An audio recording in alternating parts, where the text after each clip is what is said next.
విజ్ఞప్తి చేస్తున్నాం. ఇప్పుడే మా శాసనసభ్యులు పొన్నూరు శాసనసభ్యులు వారు కూడా మాట్లాడారు.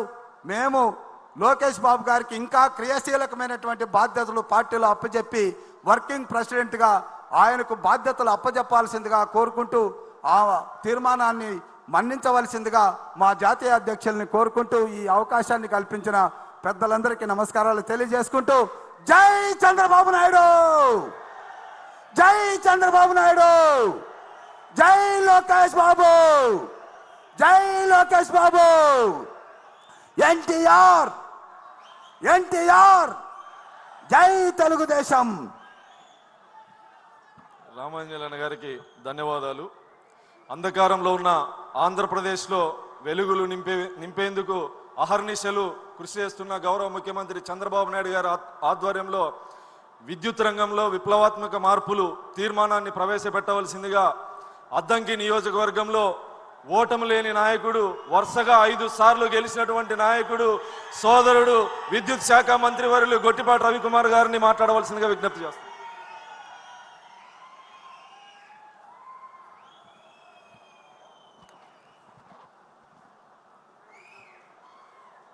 ముందుగా వేదికను అలంకరించిన మన నాయకులు ముఖ్యమంత్రి వర్యులు శ్రీ నారా చంద్రబాబు నాయుడు గారికి, అట్లానే మన యువ నాయకులు లోకేష్ బాబు గారికి, వేదికను అలంకరించిన పెద్దలకి, రాష్ట్ర నలుమూలల నుంచి విచ్చేసిన తెలుగుదేశం పార్టీ కుటుంబ సభ్యులకి అందరూ కూడా ముందుగా పేరు పేరున నా ఉదయపూర్వక నమస్కారాలు. ఇవాళ మహానాడు వేదికగా విద్యుత్ రంగ సంస్కరణలు పురోగతి మీద తీర్మానాన్ని ప్రవేశపెట్టే అవకాశం ఇచ్చిన ముఖ్యమంత్రి వారి గారికి ధన్యవాదాలు తెలియజేసుకుంటూ, మన ముఖ్యమంత్రి గారు పదే పదే ఒక మాట చెప్తూ ఉంటారు. ఒక రాష్ట్రం ఆర్థికంగా అభివృద్ధి చెందాలంటే విద్యుత్ రంగం పాత్ర చాలా కీలకమైందని చెప్పి కూడా మన బాబు గారు ఎప్పుడు కూడా పదే పదే చెప్తూ ఉంటారు. 1995లో ముఖ్యమంత్రిగా అధికారం చేపట్టిన తర్వాత ఈ దేశంలో విద్యుత్ సంస్కరణలు తీసుకొచ్చిన రాష్ట్రం ఏదైనా ఉందంటే అది ఆంధ్రప్రదేశ్ రాష్ట్రం, ముఖ్యమంత్రి నారా చంద్రబాబు నాయుడు గారు అని చెప్పడంలో ఏమాత్రం కూడా సందేహం లేదు.